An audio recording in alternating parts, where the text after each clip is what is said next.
And then Ronaldo! Balotelli, Aguero! It's Bergkamp. That's magnificent. Here's Messi. Away from 2, 3, 4. Wonderful, wonderful, wonderful. The Football Drop Podcast. Hello and welcome to another episode of the Football Drop Podcast. No Ben again today. He was feeling a bit better, but I think he thought he might be able to get out of another predictions week, so he decided that he can't do it, unfortunately. But Ali's with me. Hi, mate. Hello, mate. You all right? Not too bad. How are you? Yeah, I'm good. Yeah, I think Ben's going to want his predictions back after my week. So, I must be honest. There was a smile on my face yesterday. I think I beat you. Yeah, I know. And I was just like, I was like, why has Luton lost to Sheffield United? Oh, no. 3-1 as well. I was like, Luton are meant to be good at home. They nearly beat us. I mean, that's not difficult, I know, but still. They give everyone a game except for Sheffield. I must have gone there and just thought, this will be a breeze. Let's just smash it. But no. Yeah. But no. So yeah, bit of a shocker on the old predictions, but there we go. Ben had a go last night about it. Yeah, weekend was good. Watched some football as always. Watched the Bayern Leverkusen game against Munich, which they just look insane at the moment. And who knows, future Liverpool manager managing them. But yeah, no, not too much though. Just that and a bit of shopping. What about you? Yeah, I've had a busy one. So me and Selge celebrated an anniversary this weekend. So we went out Friday night, went out for a walk Saturday, and got engaged. Nice. Well, congratulations, mate. Thank you. Yeah. So we spent the day. Naturally, we spent the day apart today. Excellent. Yeah, as you do. We had plans booked in before, and I was like, I'll still do it anyway. So it's been nice. Yeah, so we just finished the podcast. We're recording on Sunday. But all the Premier League games have actually been done, and they should be fresh in our memory. So why not do it on a Sunday, eh? Exactly. Why not? I mean, there is. I mean, you say they've all been done. There is one game left, but I'm quite happy to do it. I'm quite happy to do it like before a Chelsea game, because then there's less pain to talk about. Yeah, I can well imagine that. It's fine. We won during the week. No one gave us a chance against Villa, so I didn't. But Villa are all I didn't, to be honest. Blip. They've lost to two shit teams now, but we'll get into that, I guess. Yeah, we will. Yeah. I got a bit of criticism from Ben for the recording, so I feel though, just to sort of put him in his place, really, that we did better than he did when he first did it compared to when we first did it. So 100%, yeah. 100%. I'm taking the win. I'm still taking the W. Yeah, I'll take the win, yeah. Bless him. But yeah. Should we move on to the news? Because there's quite a bit to go through, isn't there? There is a little bit, yeah. Let's move on to that. So where should we start? I think we should start at this Savio deal. I think it come out on Monday this week, so right early on. Man City have agreed a deal to sign him from well, it's an odd deal. Let's say it looks a bit odd. That's the thing. Troyes have loaned him to Girona, and he's been playing there all season. He's not played a game for FC Troyes. Record signing. He's not played a game for him. He's gone on loan to Girona. You could probably argue. I mean, I don't know FC Troyes or Troyes FC too much, but I'd say they're probably at a lower standard than Girona. Bearing in mind Girona are like second in La Liga at the moment. I would say even when Girona aren't second in La Liga, they're probably still a better team than. Yeah, so it's a bit odd that you buy him there then you loan him out to Girona, and then it all comes out that City are going to buy him in the summer. And of course, what do all three of these clubs have in common? That they're all owned by the City Football Group. So, Newcastle fans, I'm sure, are up in arms that they couldn't sign anyone from Saudi. But it's an odd deal. Interesting because it has paved the way for that, though, isn't it? Because the Saudi Saudi Investment Group, or I can't remember what they're called now. Anyway, it doesn't matter. But they're literally buying everybody, and it could just be a really nice way to funnel players into Newcastle. But it was stamped on, but this one isn't. Yeah. I think for me, this one is difficult because he was bought by the City Group and allocated to Troyes, and now they're selling him to Man City. So, but do Troyes get the money? Well, technically yes, because that's his parent club. So Troyes would get the money, and Girona would get nothing, just that they had the player on loan. And there'd be no chance of him now joining permanently in the summer. Like what normally happens with other loan deals, obviously, is that if a loan goes well, normally the club will look to try and sign a player in the summer, depending on their situation. But It's kind of a way around this FFP, profit and sustainability, where Troyes have now got, was it 19 million, something like that? I can't remember how much it was for. I think so, yeah, something around that. So they bought him for 5.5 million. They've just made basically a 13 million pound profit for a team in like the lower league of France. That's a lot of money. Man City have got a player who was playing for Girona, could be a 50-60 million pound player. He's 19 years old. He's having a great season. It stinks. Yeah, 100%. It stinks of. Just like, I mean, it's all about this thing. Also, have they paid a fair price for him? Yeah. No. I mean, it probably is a fair price to Troyes if you take out the fact of them being part of the City Group and the fact that they're in, I think, the second division in France. I don't think they're in Ligue 1. No. So, for them to get probably selling a player for around 20 million is probably something that they're like, yeah, great. But City, that's just a drop in the ocean to as we know City. But then obviously, as they're owned by the same people, does it really matter? Because it's all going to go back into the same pot at the end of the day, sort of thing.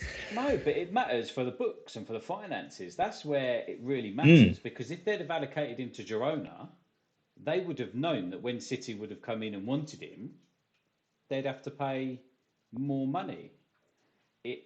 It's clever. There's nothing as far as I'm aware, there's nothing in the rules to say you can't do this.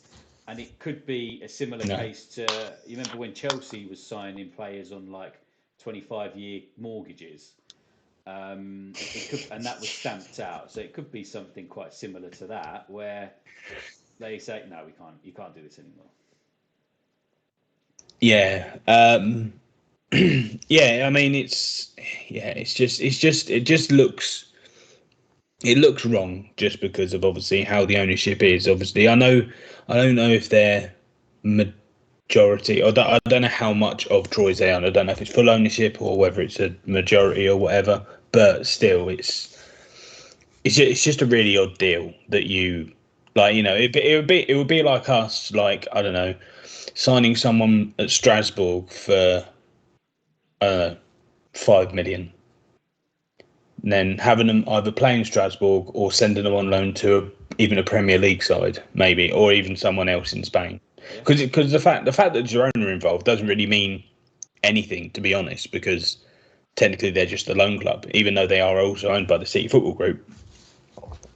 Well, I don't know, because you could argue that if if you're Barcelona and you come third behind Girona, I mean, I know Barcelona are not ones to argue and talk about any of this stuff, but could they argue and say, well, had they have bought him for Girona, then, well, could he have been allocated to Girona? Did they have the funds, or was it a case of, okay, we'll allocate him to Troyes because their FFP is a lot better in terms of Girona, because Girona have just bought X, Y, and Z? I don't know. I haven't looked into I don't know if you've looked into it, but it could have been to benefit them. So they allocated him to a better team in terms of financial, loaned him out, and now Girona are one of the best teams in La Liga this season.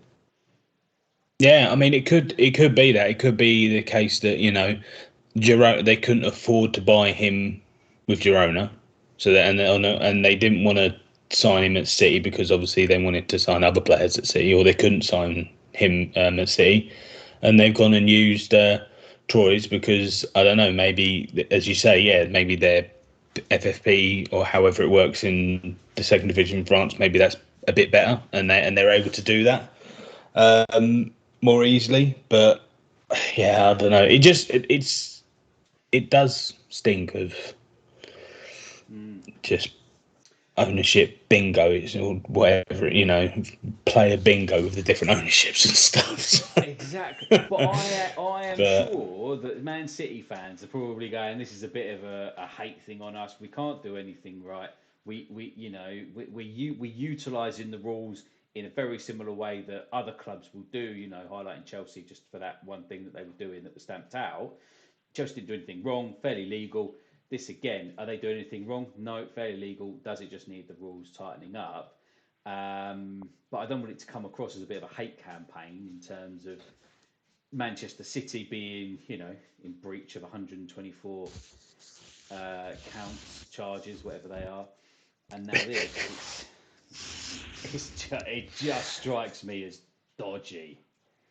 Yeah, it does. It is fully dodgy. I mean, the thing is, Chelsea had, obviously, Chelsea have not done this sort of thing, but we obviously had a feeder club back in Holland, Vitesse Arnhem, when Abramovich was involved in the club. Obviously, Mason Mount went there, Armando Broja went there. All of our young players who didn't go on loan to the lower leagues in England all went off to Vitesse Arnhem. I think one season we sent about 6 players there, or something like that. So I think Arsenal had something similar with was it Herenveen or something like that. I think we got Kolo Touré from there, and I think everybody's had a club like that.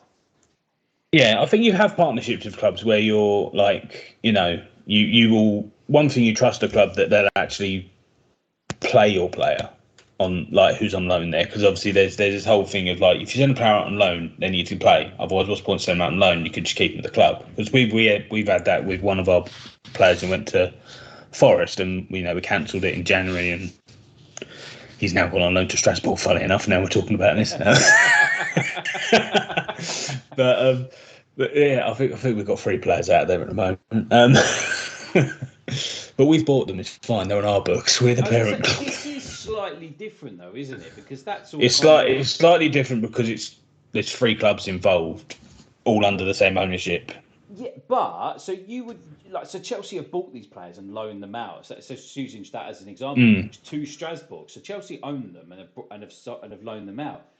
That it's been allocated to Troyes, who's then loaned him straight away to Girona, where he's obviously going to play better football, get better experience, see what he's like.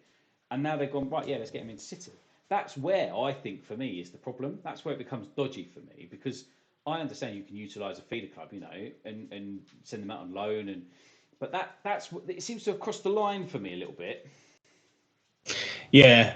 I mean, I will say to because I know any City fan listening to this will be like, we're not the only club that's done it. Because if you look at Watford, for example, Watford, Udinese, and is it Osasuna? Yeah, I think it is. or something like that. I can't remember exactly who it is in Spain. But obviously they used to just switch the players between each club, and Watford have signed so and so from Udinese. So they're not. I mean, Man City are not the only club that have done it, but obviously it's just the fact that this guy has signed. The thing that gets me for it is the guy signed for a second tier French team. Mm-hmm. He's then gone on loan to someone in La Liga, who it's a much better standard of football, much better players there, and now he's going to be signing for City. I think that's where it is. It's so you've signed him at a lower club, knowing he's never going to play there, sent him straight out on loan, and now City are signing him because obviously they just wanted to see if he could handle himself, which apparently he can. Because as you say, Girona looking like one of the best teams in La Liga at the moment. Yeah. But it's Granada. They own. Oh, it's Granada, isn't it? Oh, right, yeah. They don't anymore, but yeah. They don't anymore. Okay, that's one club out of the way then. Yeah. Just Watford and Udinese involved now. Yes, them too. Yeah. Yeah. But yeah, I certainly don't like. I don't think it's right. I don't think it's. I think it's dodgy for me. I think at that point when it's two clubs that are owned by the same club, I think you need to have like an independent like valuer, should we say, or independent like sort of like person to come in and say, hey, yeah, that's a fair price for this player on there, because it could be the case that, like you say, if he was playing for Granada and they weren't owned by City, they could be like, we want 50 million for him, or 40-50 million for him, to which point it's a bit, obviously, that's 30 million more than City are spending, so but yeah, so it does stink, but I mean, we'll see what happens. I mean, they're going to revisit this whole multi-club structure thing in the Premier League again at some point. They didn't sort it out in January like they thought they were going to. But yeah, I suppose we'll just have to wait and see what happens with that on there. But yeah. Yeah.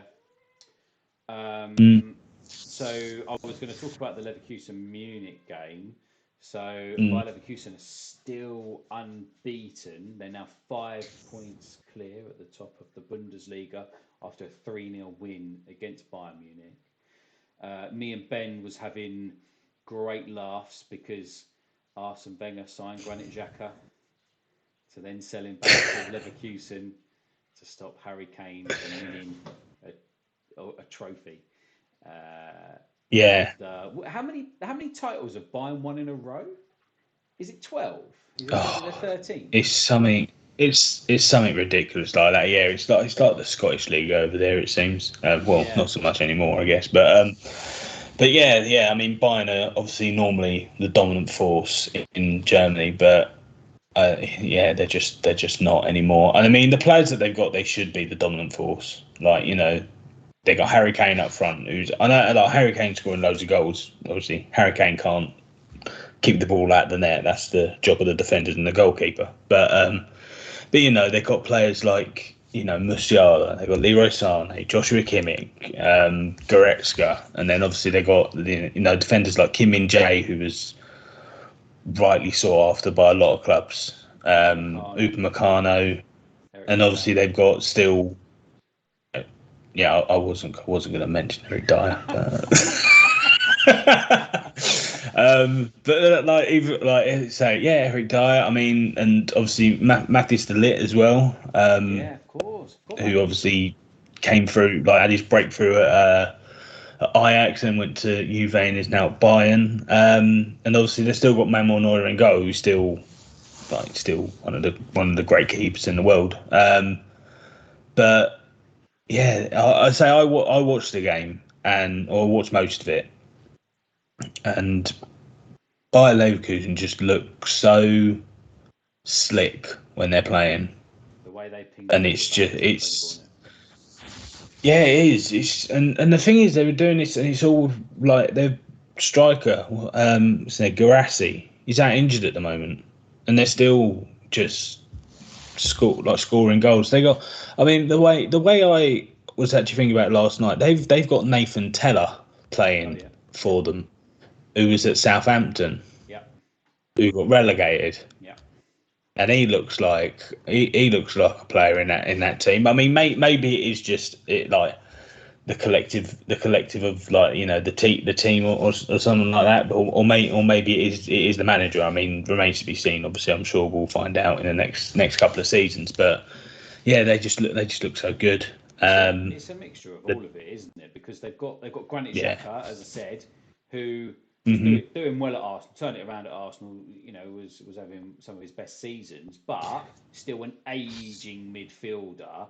Then they've got Grimaldo, who was struggling. Was it Madrid? No, it wasn't Madrid. He was at. I can't remember where he was at now. He was in Spain, I think. And he wasn't, wasn't firing on all cylinders there.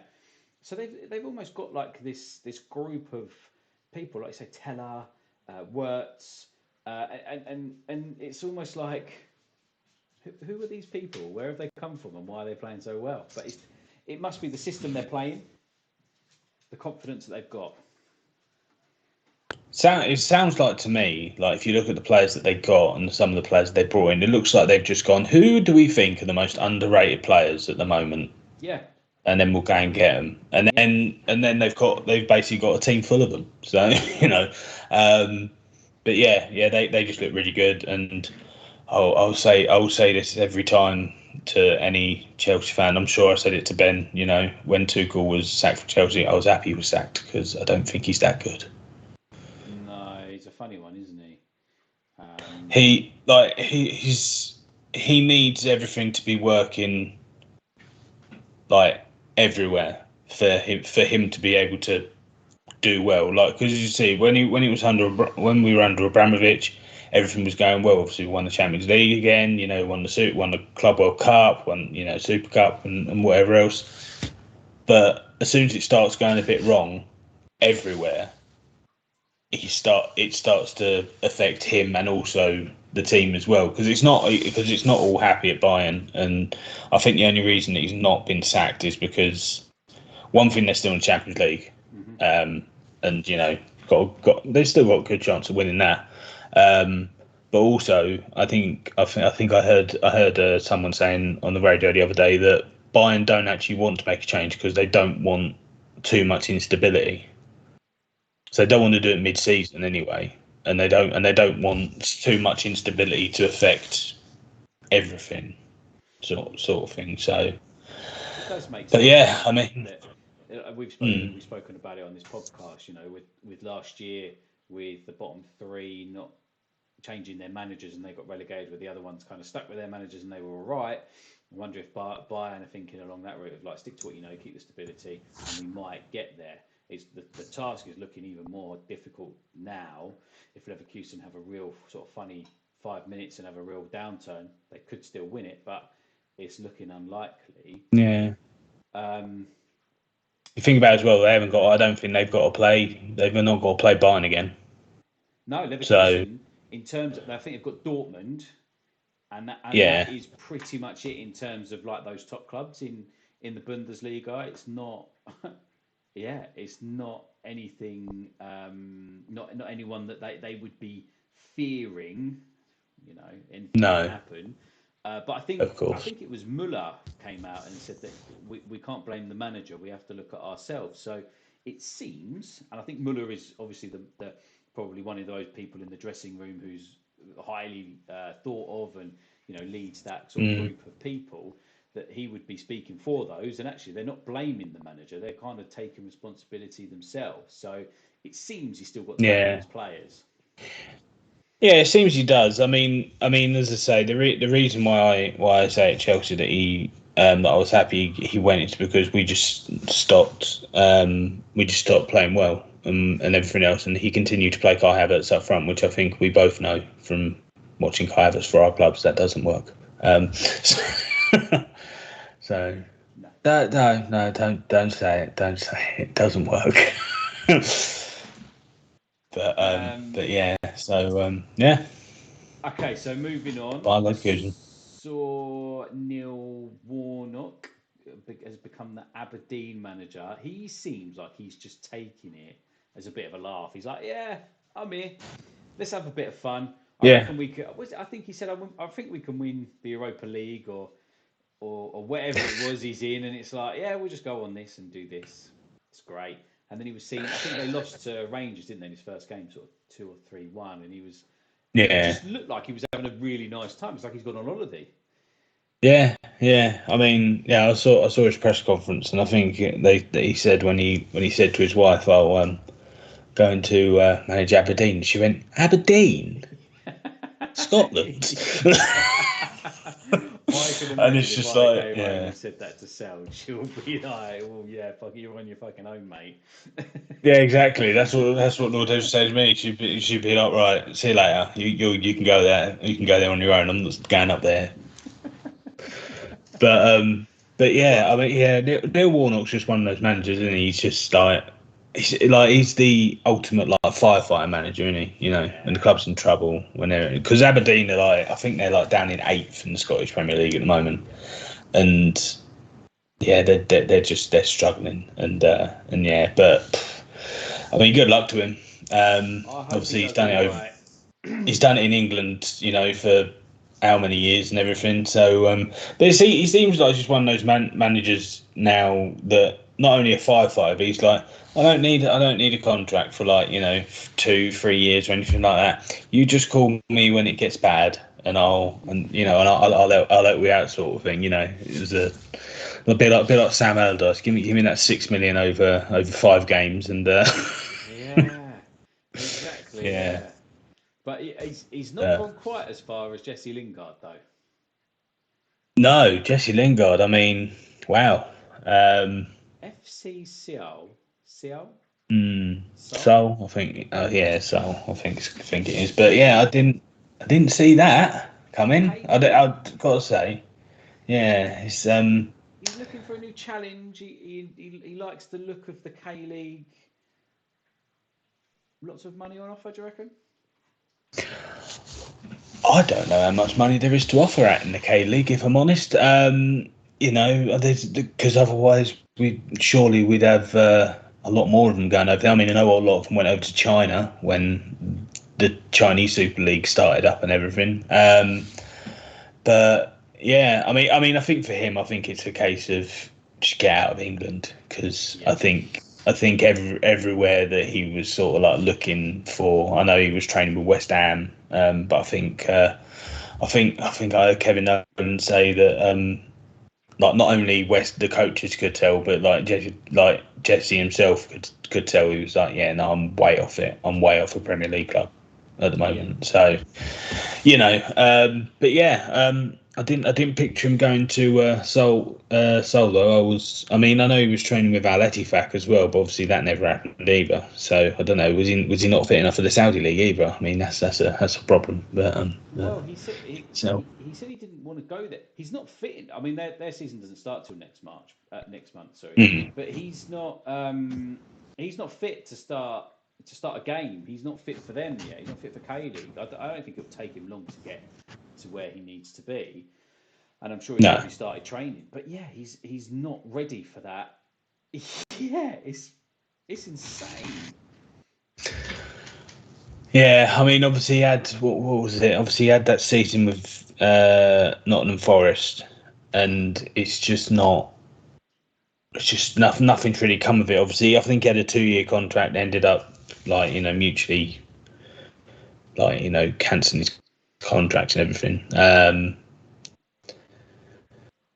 But yeah, I mean, he just seems to have he's gone on a bit of a bad patch, and possibly maybe he's gone had a few drinks and everything. That's maybe caused this unfitness. I mean, I'm not one to talk about that. I'm fit enough for the Premier League. I'd barely just be fit enough to walk down the road, let alone Premier League. So yeah, I mean, yeah, it's a bit of a crazy one, but good luck to him. Hopefully he can enjoy his time in the K League and go from there. But yeah, sticking with Asia, we had the Asian Cup final. Jordan against Qatar. Qatar winning that one 3-1. Yeah. Fair play to them. I mean, there was poor showing for them in the World Cup, but they managed to get the Asia Cup. Yeah. Obviously, the two probably big favourites in that were probably Japan and South Korea on there. But they both, I think, both of them beat them in the semi-finals. So yeah, probably an unlikely final. But no, well done to Qatar for getting that. So yeah. I think we've got the AFCON final tonight, Sunday, which is Nigeria, Ivory Coast. Yeah, Ivory Coast, I think, are still actually trying to find out how they're still in the competition. Yeah. After their start. Yeah. Sacking the manager in the group stage. It's not like a Premier League season. They've sacked the manager mid-tournament. It's completely mental, isn't it? I can't believe it. Yeah, I mean, it was like they've sacked the manager mid-season, like not mid-season, sorry, mid-competition. In the group stages after they only just qualified as like a third place, best placed team, and then like someone else has gone in who's like the team manager. I don't know what the team manager is compared to the actual manager. And then they tried to. I think it was after their first knockout round win. They tried to get the French women's team national manager, who's manager of Saudi Arabia at the World Cup. Okay. When they beat Argentina, Renard, I think his name is. They tried to get him up like midway through the tournament, and the French FA are like, no, we can't have him, sort of thing. But yeah, I mean, Ivory Coast. Yeah, Ivory Coast are just, as I say, I think they're still just wondering how are we still here, sort of thing. But if they manage to go, I mean, it sounds like one of those things like written in the stars, like they have to win, surely. They're the hosts, they have to. Yeah, that was it as well. It was such a bad tournament. They're the hosts, so. I mean, we can understand Qatar got the World Cup, even though they're hosting, in the group stage because they're hosting. But Ivory Coast, one of the top teams in Africa. You say in the top 4 or 5 teams in Africa. But yeah. So, but no, yeah, got that tonight. Going through that, but yeah, and then oh no, that was it. Yeah, you said I was about to say the Asia Cup, but you've already said that, so it's fine. I'm listening, Will. I'm awake. I swear. Good. You with us? You ready? I'm awake. I'm here. We're going to go through our top 10 goalkeepers. I think Ben sent through a list that I think I found controversial. I don't know what you thought, but before that, yeah, I found it. Shall we do Premier League football from the weekend? Yeah, let's do it. Okay, so I think the early kickoff. I will say before going into this weekend stuff. Obviously, we've recorded on Monday, and obviously Monday night, Man City beat Brentford 3-1. Phil Foden got a hat trick, so just shout out that he was amazing in that. Just after we did our number 10s, made us look right, made us look like right mugs. That was really funny, wasn't it? We just had a conversation about our top 10s, and then Foden goes and scores a hat trick where we should have put him top. Yeah, I looked at it and I was like, I knew that was going to happen. Why did we do that? But there we go. Was furious that we'd put Palmer as number 1. Well, Ben's not here, so well. Ben's not here, so it was a good 3-1 win for City. They are hitting that time of the year where they just don't lose. So it's up to Arsenal to continue to do what they need to do to keep up with them. Yeah. They looks like they're going to start going on one of those 15-game runs, and we've got them next Saturday. Great, excellent. I look forward to that.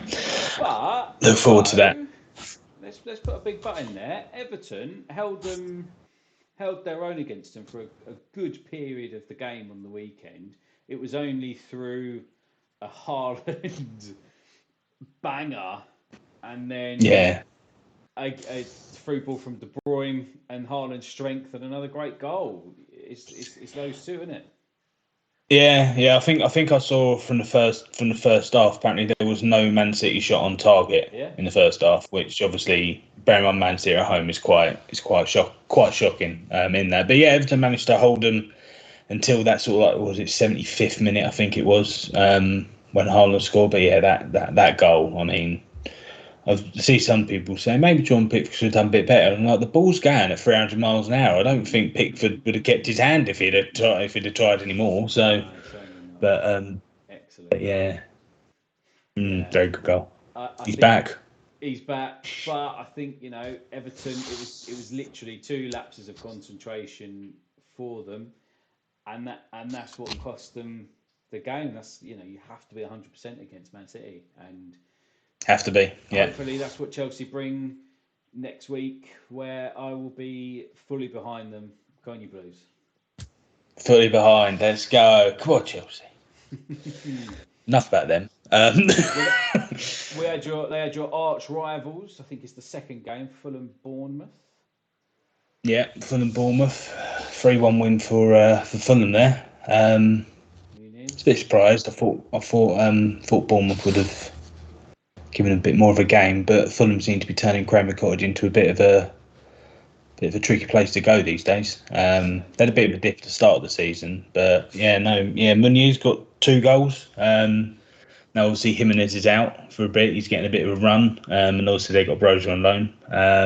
So they got two strikers there that are looking to impress. They play really well against Bournemouth. Bournemouth's goal was good. Great turn by the defender to stick it in, but striker's goal, wasn't it? It was. I mean, any striker would have been proud of that goal. It was literally flick round the corner and he just hit it first time. Like, he knew exactly where the goal was. So unfortunately, top quality there. Solanke's overhead kick didn't quite make it into the back. Yeah, that would have been a good goal. That would have been a good goal, yeah. But unfortunately not for him. But yeah, so 3-1 to Fulham there. And then next game, top of the table, Liverpool. Yeah. 3-1 against Burnley. I mean, that was a pretty standard win, I thought. For Burnley shocked him at the end of the the end of the first half. The equaliser. I think they weren't really expecting that. Just Burnley defensively, awful. Trafford for set pieces, awful. But going forward, Burnley are up there.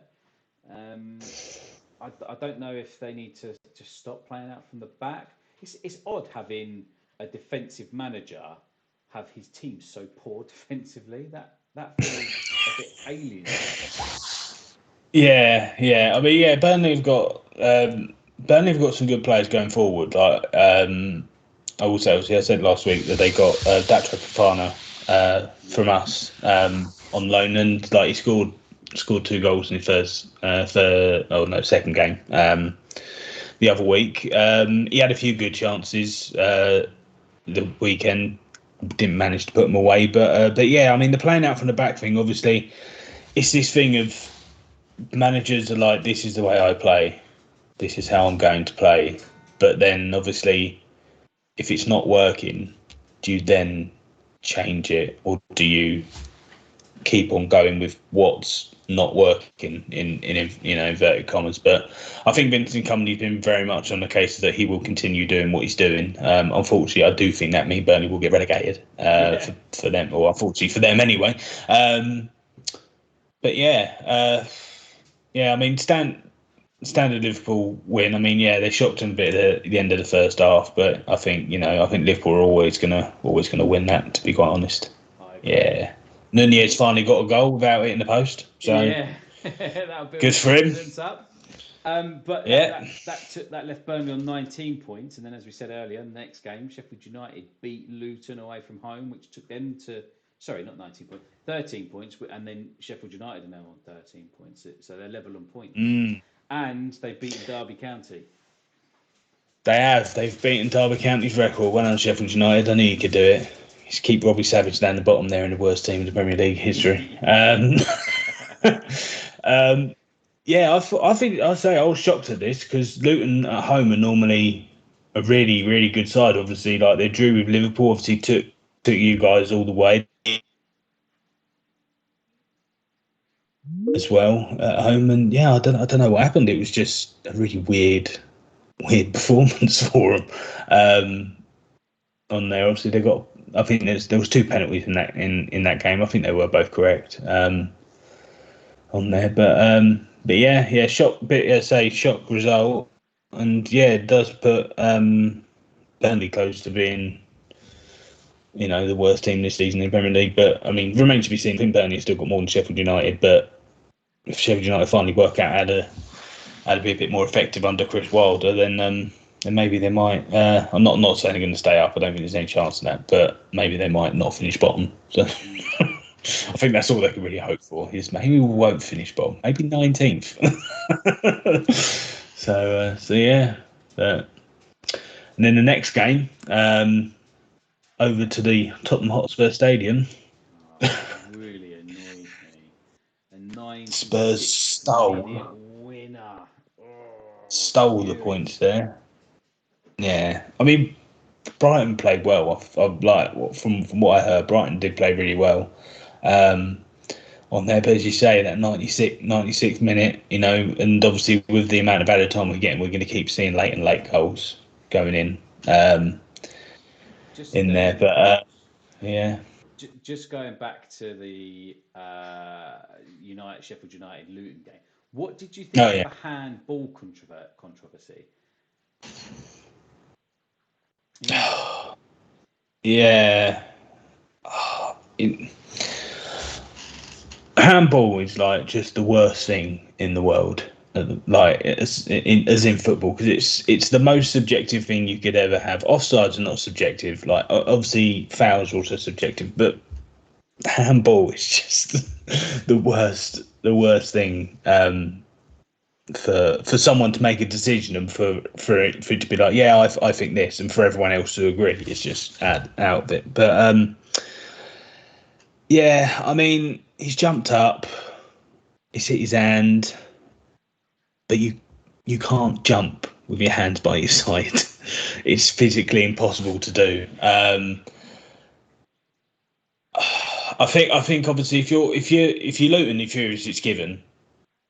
If Sheffield United, you're delighted, it's given. So it's one of those. I think it will split people down the middle, to be quite honest. But yeah, I mean, I think no penalty for the pure fact that you can't jump with your hands by your side on there. So, but unfortunately, we are not the officials. We are not in the VAR. I'd love to be in the VAR. I think it'd be great. It'll be brilliant. I think Rob Edwards said at the end of the game, neither of them were a penalty, and I 100% agree with that. Neither of them was a handball. None of them. No, it was crazy. Yeah, I mean, I was listening to the some videos yesterday on the Sky Sports do the whole VAR mic'd up, and like listening to that, and like they were talking about like the Onana one at City, where Ake's just booted it from like 2 yards away, and of course because he's gone down like that, and it has sort of hit this area, and it's also hit his arm as well, and they're like, is that really handball because he's that close? And then he went, well, he's gone down, he's made himself bigger, and it's like, how he meant to go down? He's just meant to fall to the floor. Like, you have to use your arms for leverage, for like, making sure that you don't fall flat on your back and everything, and whatever else. But yeah, it's going to be something which is always going to like split people. I mean, who'd have thought when we thought VAR was coming, we thought we'd have nothing to talk about. Very good. We definitely have. But They definitely have, yeah. The handball rule needs looking at immediately because it's fucking stupid, and it's not even consistent. I think back to the Ødegaard one where he was playing basketball in the area and nothing was given. And then I can't remember which game it was. There was another game across the weekend where something very similar happened with going up for a header and they've headed it, but it's actually then hit their hand and it's not been a penalty. I think it might have been the Liverpool game. I'm not sure, but it's absolutely crazy. Yeah, no, yeah, I think it was, yeah. But anyway, yeah, that's the thing. Some days you get them, some days you don't. That's the problem there. But so we've done Tottenham. Shall we move on to Brentford Wolves? A 2-0 away win for Brentford. I didn't see that one coming with the form Wolves were on. No, I didn't see that coming either. I think Cunha went off in the first half injured. I think would be a big loss for them. I mean, I know they got Pedro Neto back, but Cunha has been like on fire for the past few weeks. But yeah, no, I didn't see that coming either. I did think Wolves would get at least a goal in that. I mean, I think I put it down. I think I put it down as a 3-2 to Wolves on there. But yeah, I thought it'd be goals because there normally is with these two teams. But yeah, no, Brentford holding out, and Ivan Toney still scoring. So he's never been away. He looks good. Norgard scored a goal as well. I thought Chan might have been back for this game, but he's probably fit for the next one. Must have just missed it. Yeah. But yeah. Good game. Brentford will be really happy with those 3 points, I can imagine. Yeah, take them away from that.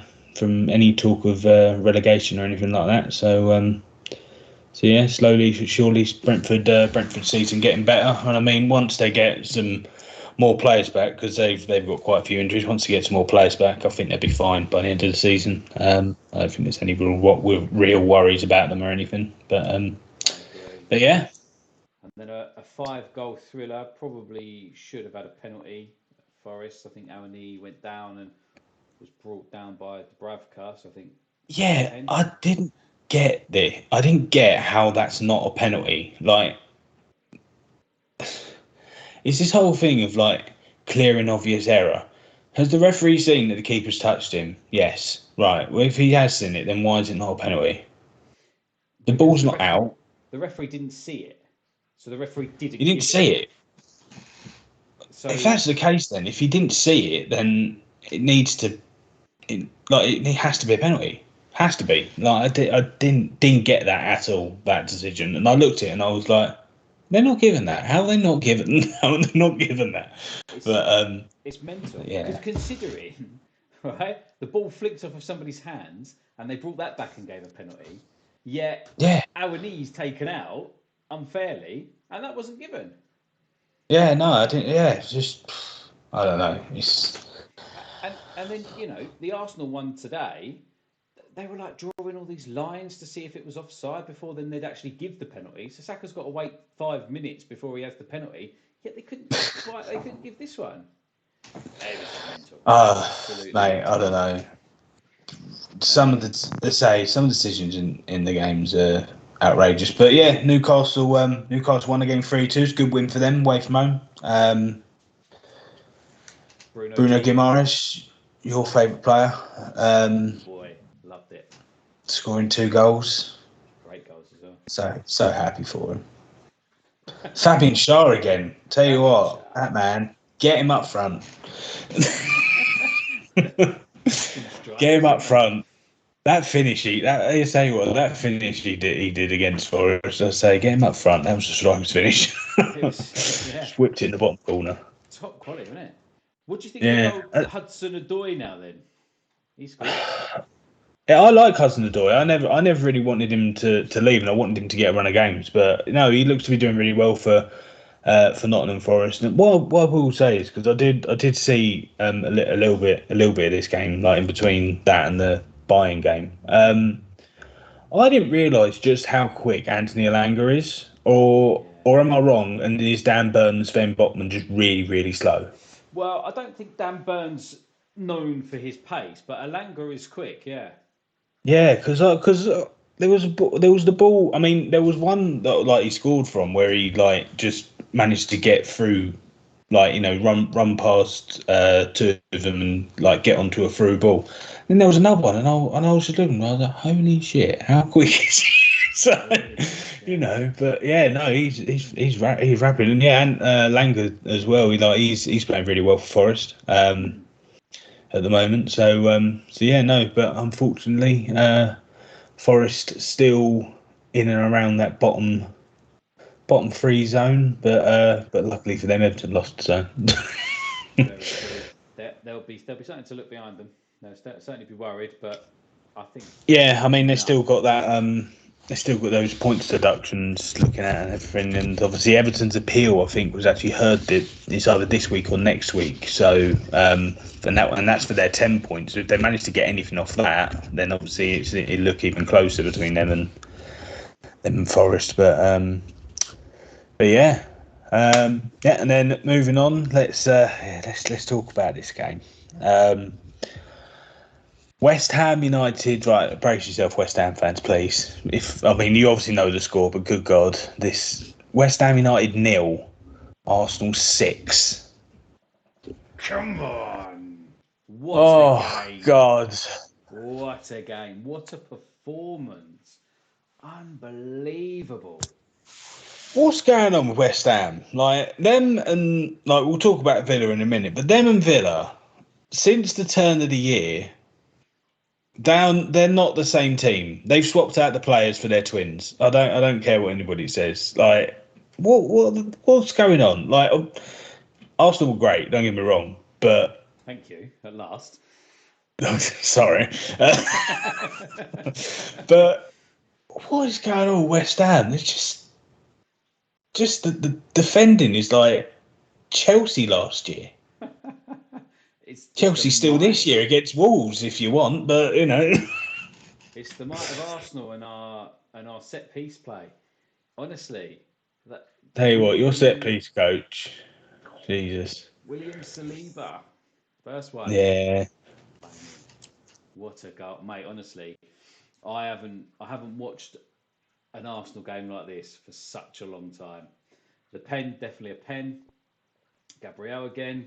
Trossard, what a goal from Trossard. That's a good goal. That was a good goal. Absolutely incredible. But to top them all off, he didn't really celebrate. But no. Right, the bargain. He only cost us 105 million. Can you imagine? Only cost us 105 million. Out of all the £100 million players, he is by far the most value for money. What a player! What a goal! Don't get me wrong. Yeah, he's a great player. But if you want to talk about goals, let's talk about Enzo's free kick against Aston Villa. No, we're not talking about that game. We're talking about. We're not talking about that, are we? No. Okay, cool. We're moving on then. But yeah, no. It was a good game for Arsenal. But I think the real question is was there more Arsenal fans in the London Stadium after half time? After half time, because I was listening on the radio and they said, and they were obviously getting pictures from somewhere. And they said, okay, yeah, the West Ham fans aren't going to get a drink at half time after, when it was 4-0. They went, the West Ham fans aren't going to get a drink. They're leaving. They've gone. I was watching it. There was swarms of people leaving the London Stadium, absolutely furious. I mean, it was an absolute annihilation by Arsenal. 71% possession, 25 shots, 12 on target. We tore them apart. Half of them winning. Yeah, I know. we didn't even have, in terms of our lineup, we didn't have Jesus. We didn't have Jorginho, who I think has got a bit of a knock because we brought El Neni on because I think we were so far ahead that let's give these boys a run out. Ranieri came on. We had Suarez on the bench and came on. So it wasn't even as though we were at our full team, but still unbelievable. Absolutely great job. Yeah, I mean, I don't know where this leaves. Obviously, there's already a lot of tension between David Moyes and the fans and everything because they don't really want, some of them don't really want him there because they don't like his style of play or whatever else. But even before that European Cup win, as they like to call it, it was the Conference League. But let's not go there. Even since that, even before that, they didn't want him. Even after that, they still don't want him. So there will almost be West Ham fans supporting this, thinking this is another nail in his coffin. Yeah. I mean, to be honest, if David Moyes, I think David Moyes should leave West Ham, but he should just leave because I feel that he's very disrespected for what he's actually done for West Ham. The fact that he was there, left, has come back to save them from whatever was going on with Manuel Pellegrini. Because West Ham fans, you tried this before. You tried to go with a, shall we say, sexier manager to give you some better football. And how did that work out? He's giving you a trophy which none of those other managers have been able to do. So, but I will say this is going to be a rare compliment from me to Mikel Arteta. Congratulations for taking off Saka when you had the game won.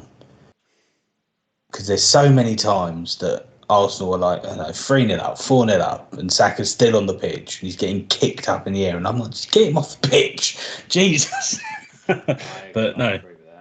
Yeah, but no, it was good. He took off Saka, he took off Rice. He did what you're actually meant to do when you've got a game like one, and everything. So, but yeah, no, great result for you. Keeps you in the hunt for the league, with City and Liverpool winning as well. That takes up to us to our goal difference level with City now. I looked at it this morning. Yeah.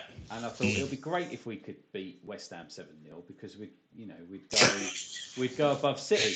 Just in this little hypothetical world that I sometimes live in. And then we scored 6, and I'm like, wow, yeah. I did not see that. No. I didn't see West Ham just capitulating like that, but they just fell to pieces. The first goal went in, and it was done at that point. They just fell to pieces. It's set pieces, which David Moyes is usually, his teams are usually so good from defending set pieces and everything else. That's how his teams make their opportunities and everything. But yeah, bad day for West Ham. They need to get back on track somehow. I don't know how that happens for them, but yeah. So well done, Arsenal. Yes, we got him to say it. West Ham have got Nottingham Forest next, so good luck, West Ham. Yeah. Because that's not an easy game at Forest, so no. Last game. But yeah, and then the last game. United, Aston Villa, at Aston Villa. Yeah. I thought it was good. Did you watch it? Good game. I thought Man United were playing really, really well.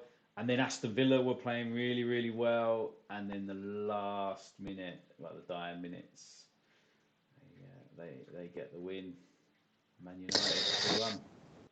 Yeah, I'll tell you, I don't really know what's happened because I'd like to say that I think Villa did actually play quite well in the game. I think that their last few games at Villa Park, they've all lost.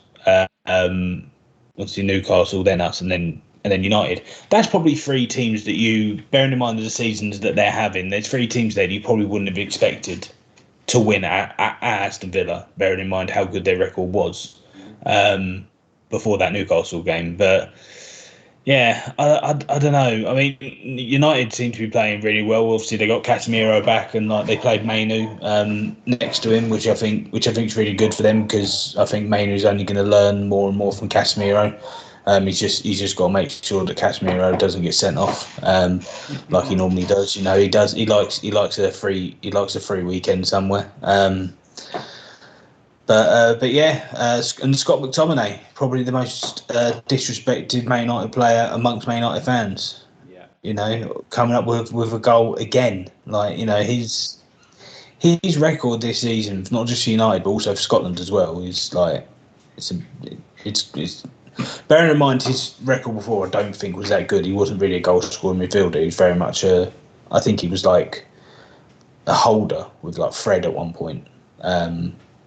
a few seasons ago. So, but yeah, no. And Rasmus Højlund again. There's 5 goals in consecutive games now. He looks like he's getting up to speed a bit. It looks like they're actually looking up and trying to pass to him rather than just getting their head down and run. But yeah, no. Well done to Man United, and they close the gap on Aston Villa now. In 5th, because they're now 4 points behind Villa. So yeah, they really needed that win. They've had very yeah. well, so, well I think Villa just have a bit of a they're just having a bit of a meltdown, or not meltdown, sorry, just a little blip at the moment with those 3 games. I mean, they should come good. I mean, they've got good players, but yeah, I think it's going to be difficult now because obviously they've got United just behind them, and then obviously if they continue to drop points, they've then got Newcastle who are starting to win games again and everything as well behind them there. And obviously, for where they were, bearing in mind at Christmas they could have been top of the league, to now having dropped down. Obviously, for Aston Villa, they'd have taken a top 6, 7 finish most probably start of the season. So you got to look at it that way. But from where they were, obviously they'd have probably liked to think that they would have been a bit higher up. Or just a bit closer to Arsenal and City in that sense, but yeah, no. So that's the weekend results. That is On there. So yeah, top 10 goalkeepers. I'd be interested to hear your thoughts. I don't know if we'll get a top 10, of course, but I think the bottom 2 would be debatable whether they're good. But see where we go. yeah. Who's your Let's top see where we go. So Ben's gone for Alisson, which I can see. Are you in agreement? I think that's right this season. I mean, obviously, he didn't have a good game against. It's not that he had a bad game against Arsenal, but him and Van Dijk obviously had a mix-up there. Yeah, just a slip. So yeah, this season I think Alisson's probably number 1 on there. Vicario, I see Ben's got in second there. But what do you think? Is Alisson top for you as well? Or yeah, I'm happy to go with Alisson. To be honest, I was having a bit of banter with him. I think he got a bit upset with me. I do think goalkeeper Kaminsky is right up there. I don't think he's number 1, to be honest. But I think the season that he's having, with the shots that he saves and the way that he plays, I think he's definitely up there. I don't know if he's number 2, but for me at the moment, I think he's better. He's having a better season than Vicario. I mean, Vicario, I think he's not that he's been found out, but obviously I think people have now found a way to. I'm writing this down, by the way. Oh, you're writing this down. Cool. I'll stop then. I think the teams have found a way found a weakness in his game, and it seems to be crosses, and putting them basically right on his head. He seems to flap a bit. He did at Everton. I still think he has been really good this season, and probably out of the keepers, I would probably go second with him. I think Kaminsky's in the top 10. I don't think he's top 5 though. To be honest, okay. On there. So yeah. Should we go Vicario? What about Bernd Leno? I think he's having a good season. Yeah. I mean, again, I think I don't know if this is because just how Tottenham have been this season, but I think Vicario at one point he had like one of the top like XG with goals prevented on there. So I still think that he should go. He should go second. Yeah, Vicario's in second. There. Second. Yeah, sorry. Yeah, he's in. He's in. Okay, Bernd Leno. For me, reluctantly in, but he's in second. I think this is probably the only list we've had a Tottenham player in top two, right? So, yeah, I think again, I think Leno's underrated in what he does. But third, I can see Ben's got Edison third. So I had a thought about Edison. Yeah. So for me, Edison, right? Do you remember the great Barcelona team when they had Victor Valdez in goal, and he was all right, but he wasn't anything special? That's Edison. He's got such a good team in front of him that you could have anyone in goal, and they'd be good. I don't know if Edison is necessarily I don't know if he's the third. For me, I don't know if he's the third best goalkeeper in the Premier League at the moment. No, I do remember that Barcelona team, and I do tend to agree. I think Edison is very, very good in what he does. He's very good with the ball at his feet. He's very good at distribution and everything like that. I do think he can be found out a bit. Like, I don't think, like, bearing in mind, like, with shot stopping and everything, I actually would put Martinez third for me in the league this season. I don't know what you think about that, but I think I would put Martinez in there. Okay, yeah. I see Ben's got Martinez down in ninth. What's all that about? Yeah, I don't know. Martinez is having a good season. So are Villa. Yeah. And I will say, I think Martinez, like, when he, like, because obviously I very much remember the games that Villa play against us because they live long in the memory of sadness, other than the last one.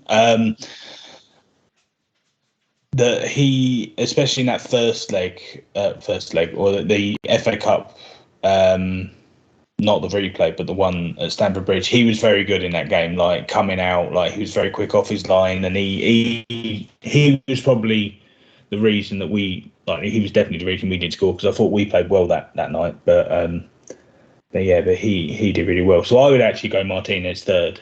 Okay. On there. I'll go with that. Yeah, I'll go with that. Cool. So I think we've got Leno. I think we've got. So there's Leno. Still, it's been quite good this season. Yeah, I struggle with the Brighton keepers just because he changes them too much. Huh? You bought one. That's fine. Yeah. You bought him. Yeah, but he's not been playing, so. They've conceded a lot of goals as well. Yeah. I don't know about the Brighton keepers, but I think now is probably where we're looking at Leno and Edison sort of thing. I tell you who I think goes next. Oh no. Okay. It can't be David Raya. So Arsenal's goals against. Oh no. Is the best in the season. In the Premier League, Arsenal have conceded 22 goals. Right. Ball distribution. He's had some fucks. He's had some cock-ups. Oh, don't get me wrong. He's had some cock-ups. So I would say, I'm not going to say he's fourth, but I think he's definitely in that top 10 around the middle for me. Yeah, I mean, yeah. The problem for me is not anything to do with the fact that he's an Arsenal player. I really think that those cock-ups at the start of his Arsenal career really did hamper, like, to put him like high in the top 10. So I think middle to low would be my thing for Raya, to be honest. Okay.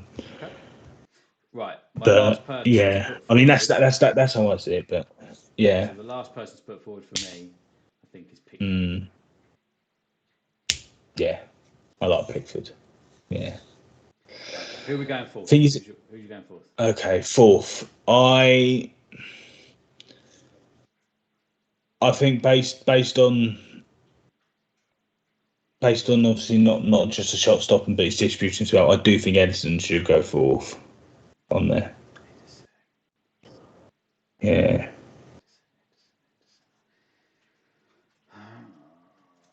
Okay. Then Pickford's got to go fifth. Yeah. No, I agree with that. Then for me, it's between Raya, Kaminsky, and Leno for sixth. Yeah, I'd probably go with Leno. To be honest, there's no way Leno is better than Raya. There is no. I mean, there is a way. There is because he is at the moment. This season is what we're talking about. I'm not saying that he's a better goalkeeper overall, because if you look at Brentford last season, Raya was really good for them. But I'm saying this season, based off the blinkers of this season, I think you've got to put Leno there, and then you look at Raya. But then I think Kaminsky's been absolutely quality. I really rate him. So I don't know if I think for me, I think it goes. So we've obviously got Pickford. I think it then goes Raya, Kaminsky, Leno.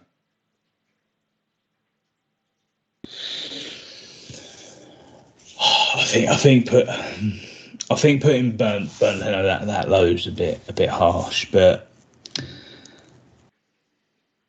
I will concede on the fact that this proves my point that Leno is very underrated. Yeah. Okay. I'm not trying to take that, but okay.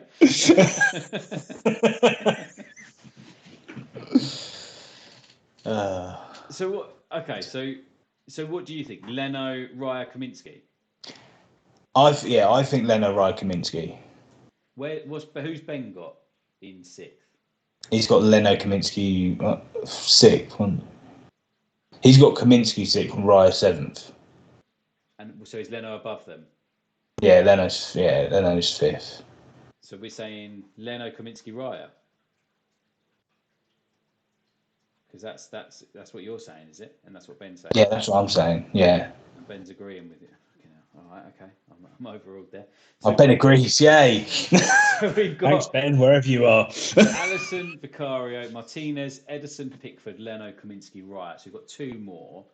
So I think the player we haven't mentioned is Jose Sarr. Yeah.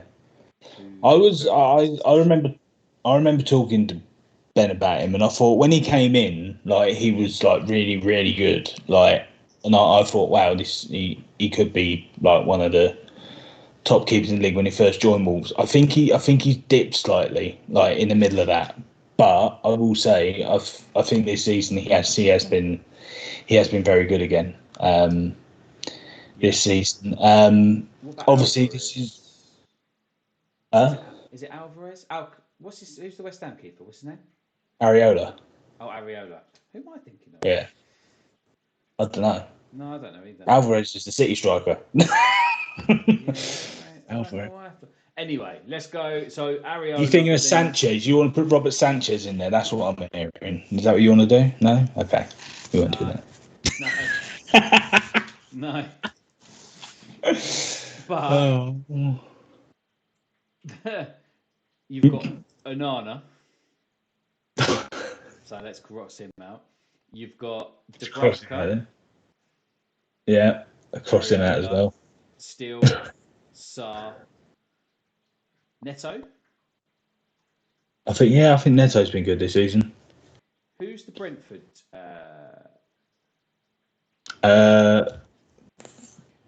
Flecken.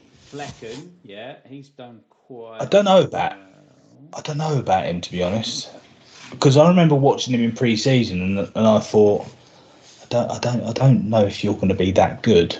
And I know I know against City, like, he made, like, I think it was a record amount of saves as a Brentford keeper in the Premier League in that game. But I don't know. I don't think I've watched enough of Flecken to really know how good he is. What other keepers we got? Where's Fodringham? No. No. Okay. Henderson. Forest have had about 26. You probably can't count them. James Trafford, I don't think. So I think Jose Sarr's in there. I'm not saying he's Petrovic. Yeah, I like him. Let's put Petrovic in. No. Nice try. Oh.